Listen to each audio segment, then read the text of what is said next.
Welcome back, everyone. We are stepping into spring Woohoo! with two amazing wines for this month. It's that time again where we select or handpick some wines for this month, and boy, have we got some great wines. I reckon you nailed it this month, Kiri. You know, sometimes we know where we're going, we know what the theme is, and other times we're like, we've got a feeling, but we haven't quite picked it or shaped it to the last minute. And this is gorgeous. And spring is a great time to uncover or rediscover wines that we may not have had previously. They're not exactly winter wines. They're certainly not sort of summer wines. Yes, but depending where you are in Australia, spring can be quite different in its climate. Correct. So in Melbourne where we are, it's still kind of cold. It's a little bit cool.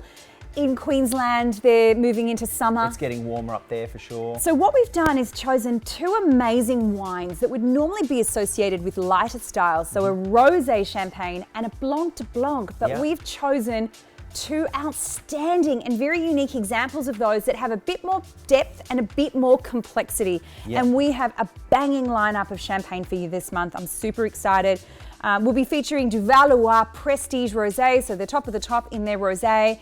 And a house that we really were quite fond of but haven't featured for a while, Veuve Fourny, the two Fourny brothers. I nearly said something else, but the two Fourny brothers. Doing amazing things and are Vertus focused, so all their fruits coming a vintage. From that spot. Awesome month.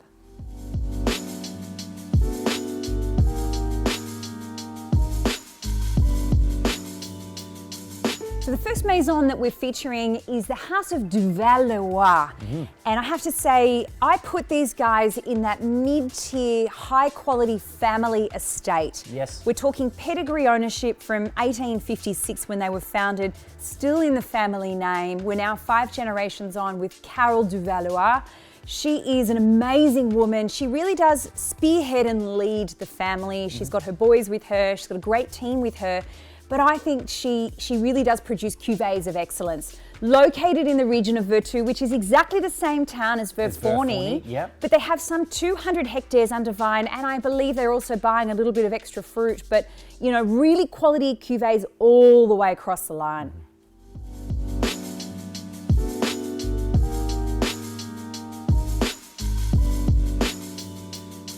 Right, for the Duval Leroy Prestige Rosé, we discovered a bit of a gem.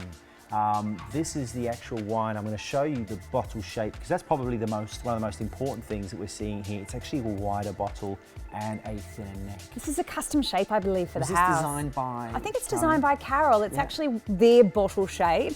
But it's quite unusual to have a prestige rosé, a vintage rosé, or a rosé that's been in the cellar for a longer period of time, but I really like it. And this is a fantastic example of a prestige rosé. Absolutely. It's gorgeous. And what we've got here is 90% Pinot Noir that is macerated, so made in a saignée method. Explain that. And I will, and then they blend in a little bit of clear wine. So to macerate is to literally get the berries, crush them, and allow the skins, the color of the skins to saturate into the liquid. This is actually a very traditional and old school way of making rosé. Very few producers do this, and even fewer do it with Grand and Premier Cru fruit. So you're seeing fruit from Vallée de la Marne, you're seeing fruit from Montagne de Reims, and you're also seeing fruit from the Côte de Blanc, which is about 10% Chardonnay. Awesome. So really lovely. Now, the back label, there's a little code. So when you receive your wine, this is destined for all the lovers, you'll see a little code on the back. And we spoke to the brand ambassador in the UK and the house themselves to find out exactly what this wine was. Awesome. And we've got the information back. It is roughly a 2010 year or base year wine. It was disgorged on the 9th of June 2014. So quite some time in bottle, It's been spending 5 or 6 years in bottle. So we have an aged saignée rosé from Grand Cru Premier Cru fruit that is just been cellared perfectly. And you can see it, right? So you've got a lot more complexity. It's still elegant, but it's just this, beautiful depth and this sort of juby red fruit and a little bit of patisserie notes. And I've got that lovely baked strawberry. I've got some caramel. I've got some rhubarb that was happening there on the first taste. And then we've opened it. We've had a look at it again today. So I wrote the tasting notes last night. And again, it's just bringing more and more waves of flavor. It's gorgeous. That bottle aging is really quite unusual. And I'm so excited that you guys are getting that for your club wine this month.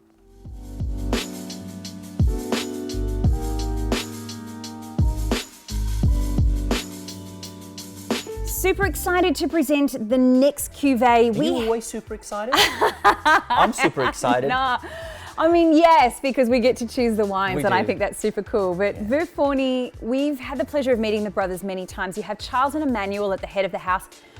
These guys speak so passionately about champagne, and I think that their essence and their passion translates all the way through to their wines. And I love their wines for a couple of reasons. One, you see Hit me. purity. Yeah. Purity, right? And Yeah. they specialize in Chardonnay. I love that. Sometimes you get this freshness and this salinity, but other times because you've got some really old vineyard sites That's a specialty, actually. and you're using a little bit of barrel, Yeah, you're not only getting this freshness, brightness, and acidity, but you're getting some wines with real complexity. Yeah. And it's Chardonnay at its best, in my Yes. opinion. I like that description. The French call what you just described as gras, or depth and fatness or richness. And these wines are very much always designed to be in that dimension.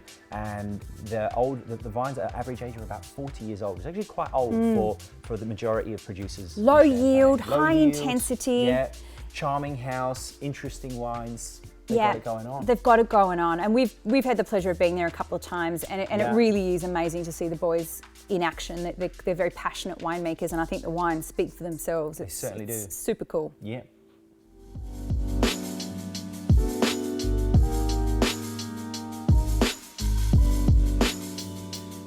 So, Kiri, what wine did you choose from the house to feature this month? Well, I was a little bit reticent, but I heard about this wine. I thought it was the 2012. They said it was a 2011, so I was like, start doing all my research. I'm like, This is the nerdy Kiri. it's actually a good wine. Let me see it. So they sent us a sample. We tried it. Here's the thing. 2011 was a hot year.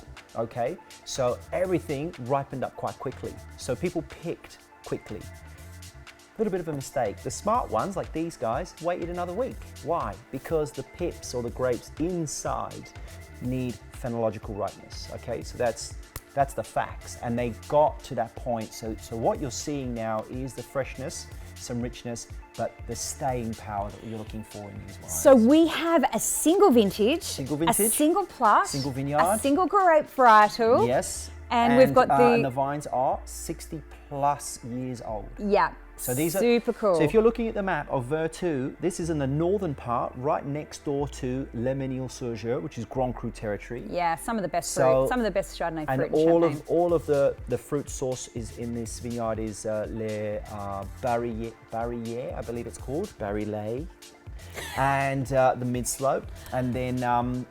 I love it. I was really impressed by it. What So do you think? 2011, I loved it too, Yeah. you know, so you can see the depth of colour. So we've got some barrel, we've got some age, we've got complexity, silky smooth on the palate, but really gorgeous, developed textural kind of mandarin cake, some quite developed citrus fruit, but you've got almond and biscuit and nougat and Yep. gorgeous developed fruits. That's it. And they do quite long lees contact. And I think they add about 20% of the barrel of wines into this.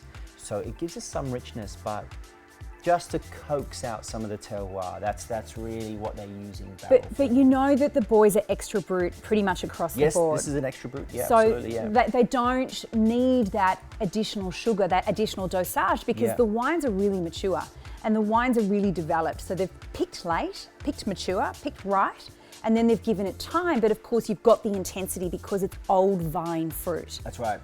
So we're looking at that thing that you described really nicely. There's a lot of salinity in there. You really taste that. There's so much staying power. A lot of personality, isn't it? It's very love it. lifted. It's Yeah. a gorgeous wine. And we've been drinking this now the second day, and I think it looks even better. Yeah, make sure this is not too cold and make sure you've got it in your Emperor glass. This wine needs some room and it needs some time. Mm-hmm.